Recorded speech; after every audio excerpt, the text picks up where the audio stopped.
হাসিনা পলাইলেও হাসিনা পুরা ব্যবস্থা রয়ে গেছে, একদম যেমন ছিল তেমনই আছে, কোনো কিছু বদলায় নাই।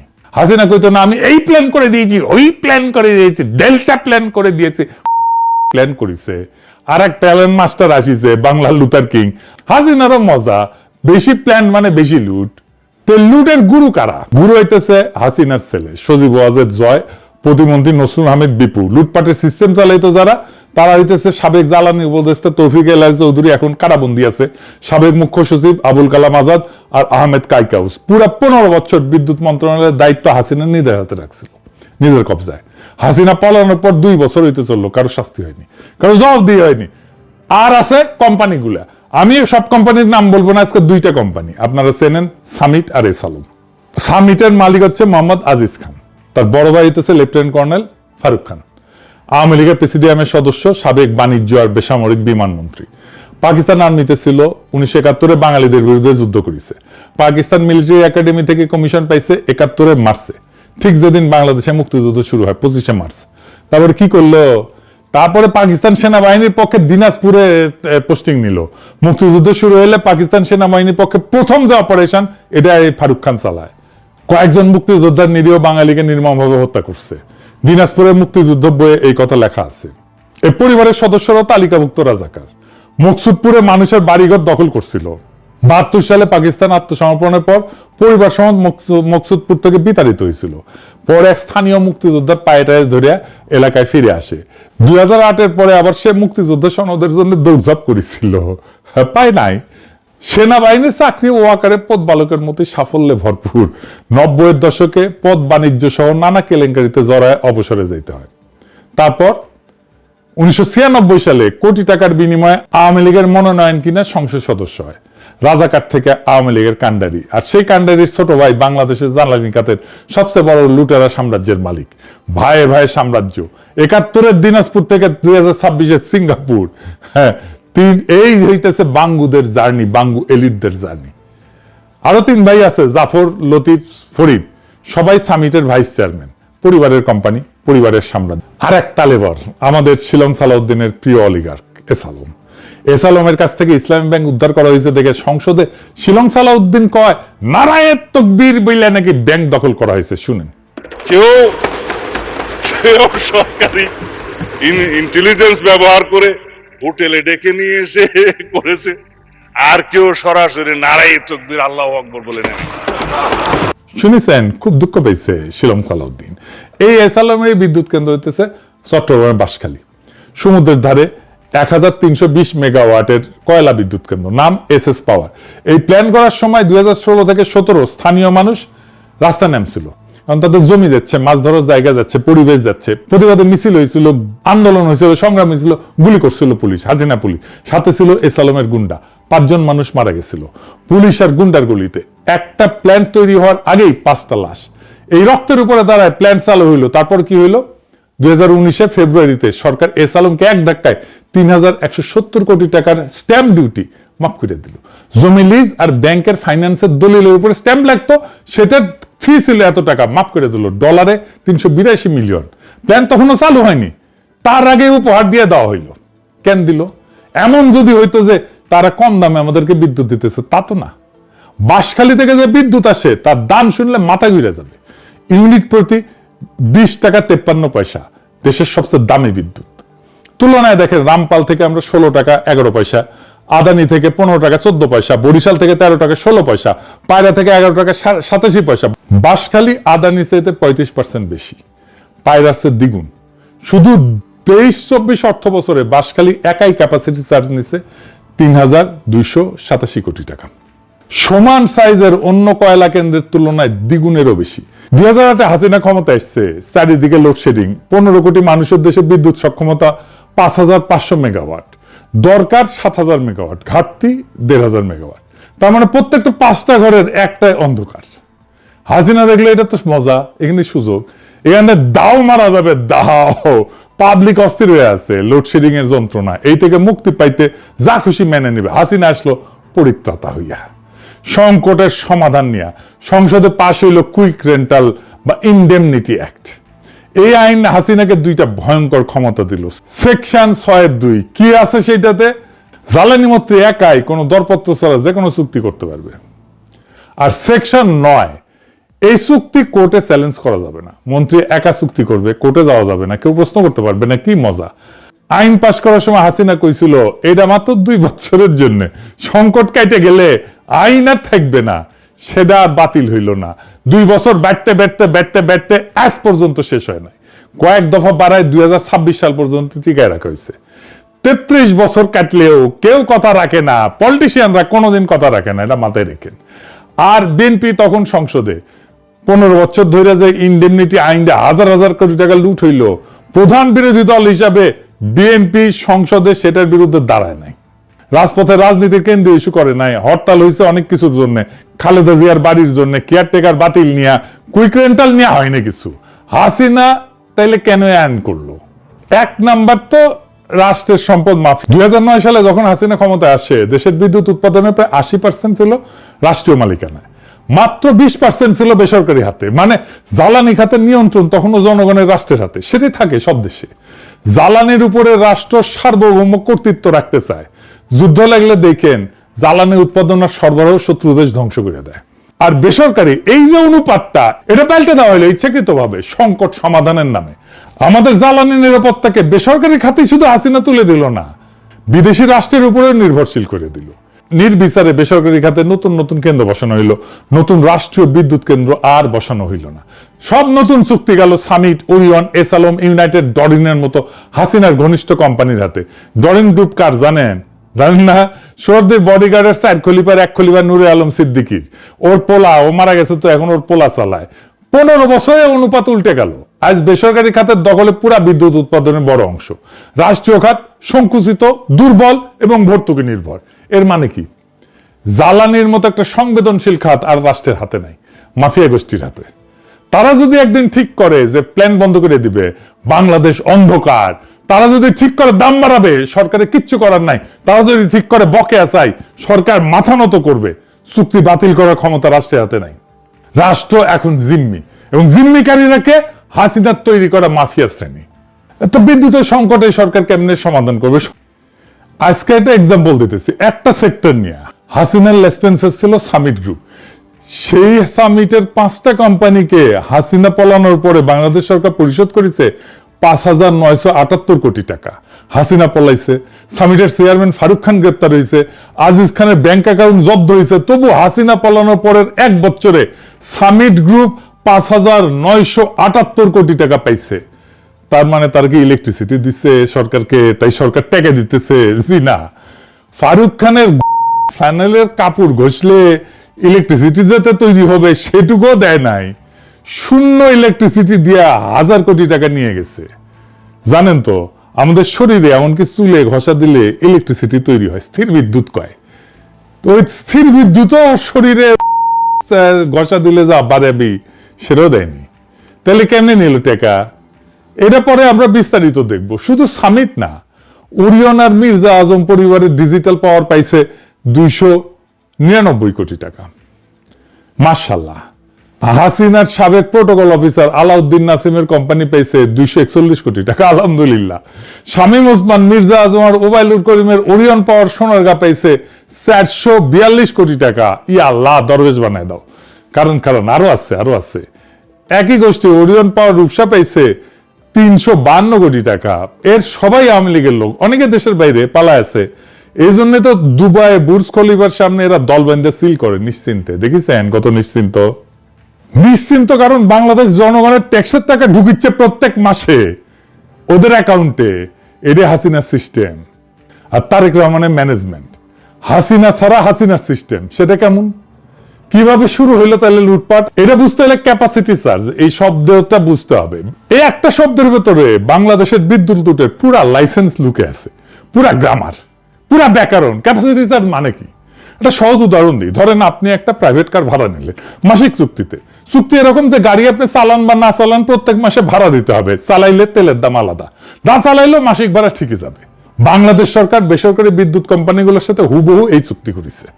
কোম্পানি বিদ্যুৎ উৎপাদন করুক বা না করুক, শুধু সক্ষমতা ধরে রাখার নামে তাদের নিয়মিত টাকা দিতে হবে। এটাই ক্যাপাসিটি চার্জ। বিদ্যুৎ চাই, আলাদা টাকা দাও, ফুয়েল কস্ট দাও, বিদ্যুৎ চাই না, তাও ভাড়া দাও, ক্যাপাসিটি চার্জ। প্ল্যান চললেও টাকা, না চললেও টাকা। কোম্পানির কোনো লেকশন নাই, পুরা ঝুঁকি রাষ্ট্রের, মানে আপনার আমার ঘাড়ে।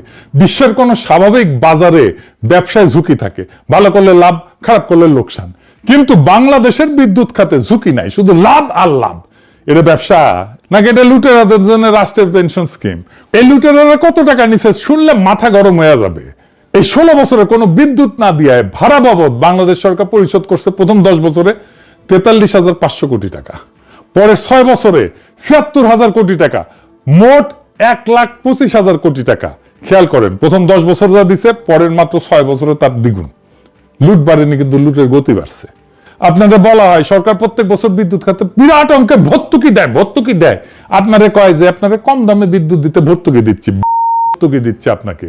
এই ভর্তুকির 80% খরচা হয় ক্যাপাসিটি চার্জ পরিশোধে, মানে বসে থাকা প্ল্যান্টের বিল মেটাইতে। বেনে করছি না, দেখেন বিদ্যুৎ ভর্তুকি 80 না 81% ক্যাপাসিটি চার্জে দেয়। টাকা দিচ্ছে দলের লোকজনদেরকে, লুটেরাদেরকে, আর বলতেছে ভর্তুকি দিতেছি বিদ্যুতে। আপনার পকেটের ট্যাক্সের টাকা সিংহভাগ যাচ্ছে মাফিয়াদের পকেটে, যাদের কারখানা বন্ধ, যাদের মালিক সিঙ্গাপুর লন্ডনে সিল করতেছে। আর আপনি ভর্তুকি নামে যেটা শুনিচ্ছেন, সেটা আসলে জনগণের টাকায় লুটেরাদের মাসিক ভাতা দেওয়া হইতেছে। নামটা সুন্দর, কাজটা ডাকাতি। এই টাকা দিয়া 1.25 লাখ কোটি টাকা, এই টাকা দিয়া 4টা পদ্মা সেতু বানানো যেত, 4টা। অথবা বাংলাদেশে পুরা স্বাস্থ্য খাতে 3 বছরে পুরা বাজেট দেওয়া যেত। সারা বাংলাদেশের সব হাসপাতাল, সব ডাক্তার, সব নার্স, সব ওষুধ 3 বছর ফ্রি চলতো। ডলারে কত জানেন? $11 বিলিয়ন। বাংলাদেশের রিজার্ভের প্রায় অর্ধেক শূন্য বিদ্যুতের বদলে হাওয়া হয়ে গেছে। দেশের চাহিদা ছিল 17,000 মেগাওয়াট, কিন্তু বিদ্যুৎ কেন্দ্র যা বানানো হইলো, তার যা উৎপাদন সক্ষমতা, সেটা 29,000 মেগাওয়াট, মানে দ্বিগুণের কাছাকাছি। কেন? 2টা কারণে। প্রথম কারণ, জাপানিরা 2010 আর 2016 পাওয়ার সেক্টর মাস্টার প্ল্যান বানিয়ে দিছিল জাপানের জাইকা। তারা চাহিদার পূর্বাভাস দিছিল ফুলায় ফাপায়। 2022 সালের যে ফোরকাস্ট দিছিল, সেটাই আমাদের চাহিদার চাইতে 60% বেশি। মানে করছি না, যে দেখেন রিপোর্ট দেখেন, এরাই কইতেছে যে ওভার এস্টিমেট করা হয়েছিল পাওয়ার ডিমান্ড খুব বড় মার্জিনে। এর কারণে বাংলাদেশ অনেক বেশি ক্যাপাসিটির, যা দরকার তার চেয়ে বেশি ক্যাপাসিটির বিদ্যুৎ কেন্দ্র বানাইছে। এখন চিন্তা করেন, যে জায়গা প্ল্যান দিচ্ছে মাস্টার প্ল্যান, সেই জায়গায় বিদ্যুৎ কেন্দ্র বানাইতেছে, মাতার বাড়ি কয়লা প্ল্যান্টে বিনিয়োগ করতেছে, মাস্টার প্ল্যান আবার সেই বানাইতেছে, সেই প্ল্যান অনুযায়ী প্ল্যানটা বানাইতেছে। এইটারে বলে কনফ্লিক্ট অফ ইন্টারেস্ট। যাকে প্ল্যান বানাইতে দিতেছেন, সেই আপনার ফোরকাস্টিং করতেছে আপনার চাহিদা কত হবে। ভাবেন, আপনি ধরেন গাড়ি নিয়ে গেলেন আপনি গ্যারেজে, মেকানিক বনেট খুলে বললো যে ভাই ইঞ্জিন তো শেষ, আপনার নতুন ইঞ্জিন লাগবে, ব্যাটারিও বদলাইতে হবে, গিয়ার বক্সও দেখি গেছে গা টাইট হয়ে গেছে, আপনি জিগাবেন এত পার্টস কই পাবো? মেকানিক হাসি দিয়ে কইবে যে চিন্তা করেন না, পাশের পার্টসের দোকানটা আমার নিজের। কারণ বুঝেছেন তো, পার্টস বেচা যার ব্যবসা, সে কেন বলবে যে গাড়ি ঠিক আছে আপনার? সে তো বলবে আপনার গাড়ির সব শেষ। সে তো চাইবে যে পার্টস বেচতে, সে তো গাড়ি ঠিক করতে বসে নাই। তো জাইকা তো আসলে আমার প্ল্যান করে দেবে না, ও তো আসছে কিভাবে বিদ্যুৎ কেন্দ্র বানাইবে আর টাকা নিবে। জাইকারে কেন দেশের পাওয়ারের পরিকল্পনা করতে দিতে হবে? আমাদের দেশের এক্সপার্টরা আছেন, একটা রাষ্ট্রীয় প্ল্যান বানাইতে পারে না? একটা বিদেশি প্রতিষ্ঠান থেকে লেখাই নিতে হবে, আবার ওদের প্ল্যান অনুযায়ী ইনভেস্ট করতে দিতে হবে। বাঙ্গুদের আগে শুনেছেন, দেশের বিদ্যুতের মোট চাহিদা 17,000 মেগাওয়াট। হাসিনার হাতে বিদ্যুৎ উৎপাদনের সক্ষমতা 29,000 মেগাওয়াট। বাড়তি 11,000 মেগাওয়াট নিয়ে আমরা বসে আছি। সামিট আছে, এসালম আছে, ওরিয়ন আছে, ইউনাইটেড আছে, সবাই বসে বসে ক্যাপাসিটি চার্জ দিতেছে। দেশ তো অন্ধকারে ডুবে নাই, তাই না? বিদ্যুৎ আছে, বিদ্যুৎ উপচায় পড়তেছে, বরং আমাদের লাগবেই না, এতগুলো বিদ্যুৎ কেন্দ্র আছে। তারপরও ভারতের ঝাড়খণ্ড থেকে আদানির বিদ্যুৎ আমদানির চুক্তি হইল 1550 কিলোমিটার দূর থেকে। বাংলাদেশের সবচেয়ে দূরের কোণে গিয়া ট্রান্সমিশন লাইন বানায় চড়া দাম দিয়া। কেন? টেকনিক্যাল কোনো কারণে না, ইকোনমিক্যাল কোনো কারণেও না। উত্তরটা হইতেছে আত্মীয়তার। কিরকম আত্মীয়তা? 2015 সাল, মোদী আসছেন ঢাকায়, শ্বশুর বাড়ি, যৌতুক দিতে হবে না। যৌতুক হইতেছে $4.5 বিলিয়ন ভারতীয় বিদ্যুৎ রপ্তানির চুক্তি। কার সাথে? গৌতম আদানির সাথে, মোদীর ঘনিষ্ঠতম শিল্পপতি। ঝাড়খণ্ডের গেড্ডায় একটা 1600 মেগাওয়াটের প্ল্যান বানাবে বাংলাদেশের জন্য, ডেডিকেটেড প্ল্যান। শর্তগুলো শোনেন শুধু মন দিয়ে। প্রথম শর্ত হইতেছে, বিদ্যুৎ আসুক বা না আসুক, প্ল্যান চলুক বা না চলুক, ট্রান্সমিশন লাইন কাজ করুক বা না করুক, বাংলাদেশকে দিতে হবে বছরে $450 মিলিয়ন ক্যাপাসিটি চার্জ আর মেইনটেনেন্স চার্জ মিলায়। 2 নম্বর শর্ত, দাম ইউনিট প্রতি 12 টাকা। ভারতের অন্য বেসরকারি উৎপাদকের চাইতে 27% বেশি, সরকারি উৎপাদকের চাইতে 63% বেশি। তৃতীয় শর্ত কি? মেয়াদ 25 বছর, এর মাঝে বের হওয়া যাবে না। বের হইলে আন্তর্জাতিক আদালতে বাংলাদেশ মামলা খাবে। আওয়ামী লীগের 25 বছরের চুক্তি খুব পছন্দ, ওর বাপ সহযোগী বডিগার্ড করে গেছিল 25 বছরের চুক্তি, দাসত্বের চুক্তি ইন্দিরার সাথে মৈত্রীর নামে, আর কাঁঠাল রানী করলো আদানির সাথে চুক্তি। হিসাব করেন 25 বছরে শুধু ক্যাপাসিটি চার্জ দিতে হবে 1,08,360 কোটি টাকা। পদ্মা সেতু একটা 30,000 কোটি টাকা, মানে এই টাকায় আরো 3টা পদ্মা সেতু বানানো যায়। হাসিনা কেন এই চুক্তি করলো? দেশে বাড়তি 11,000 মেগাওয়াটের বিদ্যুৎ কেন্দ্র বসে আছে, দ্বিগুণ দাম দিয়ে বিদ্যুৎ কিনতে রাজি হইল কেন? কারণ ক্ষমতায় টিকতে দিল্লি লাগে। এই সমর্থনের একটা দাম আছে, এই দামটা গৌতম আদানির পকেটে দিতে হবে 25 বছর ধইরা। আদানি কোনো সাধারণ ব্যবসায়ী না, মোদির ঘনিষ্ঠতম শিল্পপতি, মোদির অর্থনৈতিক ছায়া। আদানির মুনাফা মানে মোদির রাজনৈতিক শক্তি। এটা সরাসরি ঘুষ না, সেটা ছিল জিও পলিটিক্যাল ভাড়া, ক্ষমতার ভাড়া। হাসিনার ক্ষমতায় থাকার ভাড়া বাংলাদেশের জনগণ পরিশোধ করিচ্ছে প্রত্যেক মাসে। বিদ্যুৎ বিলের মধ্যে লুকায় লুকায় ওই ভাড়া এসেছে আপনার কাছে। আমরা ক্ষুদ্রকালে কইতাম এটা ভাড়া নেয়। ইন্ডিয়া বিএনপি সরকার আসছে 2 মাসের বেশি হয়ে গেছে। এই 2 মাসে বিদ্যুৎ খাতে কি কি করতে পারত, তালিকাটা কিন্তু ছোট না। আদানির বিরুদ্ধে সিঙ্গাপুরে সালিসে যাওয়ার সুপারিশ ছিল, 2 মাসে সরকার এটা গ্রহণ করতে পারত, এই প্রক্রিয়া শুরু করতে পারত, করে নাই। বিদ্যুৎ চুক্তিগুলো চিরস্থায়ী না, 15 থেকে 25 বছর মেয়াদ, তারপরে নবায়ন করতে হয়। অনেক প্ল্যান্টের চুক্তি এখন নবায়নের পথে। মজার ব্যাপার, হাসিনা সরকার নিজেই 23-24 সালে বাজেটে ঘোষণা দিছিল, অর্থমন্ত্রী সে সময় এই যে লোটা কামাল ছিল, মুস্তফা কামাল, সংসদ দ্বারা বলছিল যে চুক্তি নবায়নের সময় ক্যাপাসিটি চার্জের ক্লজ তুলে দেওয়া হবে, মানে নতুন মডেল হবে, নো ইলেকট্রিসিটি নো পেমেন্ট, বিদ্যুৎ দিলে টাকা পাবে, না দিলে না। বিএনপি সরকার এই ঘোষণা শুধু জোর দিয়া বহাল রাখতে পারত। যেসব চুক্তি এখন নবায়নের পথে সেগুলোতে এই শর্ত চাপাইতে পারত। এই কাজে আদালতে যাওয়ার ভয় নাই, আন্তর্জাতিক সালিসের ঝুঁকি নাই, চুক্তি বাতিলের ঝামেলা নাই। পুরনো চুক্তি তো এমনিতেই শেষ, নতুন চুক্তি সরকারের শর্তে হবে। তবু এই সহজ কাজটা বিএনপি করে নাই। সরকার কি করলো? ওই যে অধ্যাদেশ পাশ করে গেছিল প্রফেসর ইউনূস, ইনডেমনিটি অ্যাক্ট স্থগিত, এইটা সে আইনে পরিণত করলো। এখন মনে হবে বাহ ভালো তো, এটা আইনে পরিণত করছে। হ্যাঁ, ইনডেমনিটি আইন আনুষ্ঠানিকভাবে শেষ, কিন্তু এটার মধ্যে কিন্তু আছে। প্রফেসর ইউনূসের সরকার যে আইন অধ্যাদেশটা করছিল, সে অধ্যাদেশ বিএনপি সংসদে পাশ করানোর সময় একটা ক্লজ ঢুকাই দিয়েছে বিএনপির মধ্যে। সেই ক্লজটা কি? দায় মুক্তি আইন বাতিল হইলেও তার অধীনে যে সম্পাদিত সব চুক্তি সেটা বৈধতা দেওয়া হবে। বা আইন বাতিল, কিন্তু আইনের ছাতার নিচে চুক্তিগুলো হয়েছিল সামিট, ওরিয়ন, এসালম, আদানি, সব চুক্তি বৈধ, কোন চুক্তি বাতিল হবে না। হাসিনার দায় মুক্তি আইনের সব চুক্তিকে বৈধতা দিছে বিএনপি। মাফিয়া আইনটা বাতিল করার মানে কি? যদি মাফিয়া চুক্তিগুলো বহালই রাখে, মাফিয়াদের লাইসেন্স কেড়ে নেওয়া মানে কি? যদি তাদের সব রোজগার নিরাপদ রাখে। এটা তো বাতিল করা না, এটা বৈধতা দেওয়া। এটা পুরনো আইনের কবর দেওয়া না, এটা পুরনো আইনের অধীনে যত লুটপাট হয়েছিল সব লুটপাটকে চিরস্থায়ী বৈধতার সিল মেরে দেওয়া। ইউনূস সরকার অধ্যাদেশ দিয়ে বলছিল এই লুট অবৈধ, বিএনপি সংসদে আইন পাশ করে বলল এই লুট বৈধ। এখন সব মেলান, হাসিনা গেছে, আওয়ামী লীগ গেছে, অভ্যুত্থান হয়েছে, বিপ্লব হয়েছে, 2 বছর হইতে চললো, কিন্তু সামিট প্রত্যেক মাসে টাকা পাইতেছে, ওরিয়ন পাইতেছে, ইউনাইটেড পাইতেছে, ডরিন পাইতেছে, এসালমের বাঁশখালী আজও ক্যাপাসিটি চার্জ নিতেছে, আদানি মাসে মাসে কোটি কোটি টাকার কিস্তি বুঝে নিতেছে। যে ব্যবস্থা হাসিনা বানাইছিল সেই ব্যবস্থা আজও চলতেছে। শুধু হাসিনাটা নাই, হাসিনা ছাড়া ব্যবস্থা, কারণ ব্যবস্থাটা শুধু হাসিনার ছিল, ব্যবস্থাটা ছিল চুক্তির, আইনের, কাঠামোর, বন্দোবস্তের। আমরা সেজন্যই বন্দোবস্ত বদলাইতে চাইছিলাম, আর সেই চুক্তি, সেই আইন, সেই কাঠামো বদলানোর ক্ষমতা একমাত্র সরকারের হাতে। ইউনূস সরকার শুরু করছিল অধ্যাদেশ দিয়া, ইনডেমনিটি বাতিল কইরা, সম্পদ জব্দ কইরা, আদানের বিরুদ্ধে সালিশের সুপারিশ চাই না। বিএনপি সরকার সেই কাজ শেষ করতে পারত, আইন বানায়, মামলা ঠুকা, চুক্তি বাতিল করে, টাকা উদ্ধার করে। করেনি। কেন করেনি?